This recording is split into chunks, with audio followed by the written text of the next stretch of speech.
har bitta poda egasi qo'zilari sotayotganda bozor oldi bo'lishini orzu qiladi. Hey poda egalari, o'zingizlar qo'yinglarga mana shunaqa qo'chqorlardan qo'shinglar. Agar qo'zilari sotayotgan mavsumda bozori oldi bo'lishni xohlasanglar. Odamlar arashanga o'xshagan qo'ylarni oddiy qo'ylar narxida olgisi kelyapti.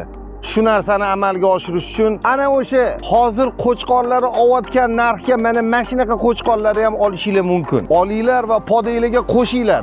Natijani ko'rasizlar.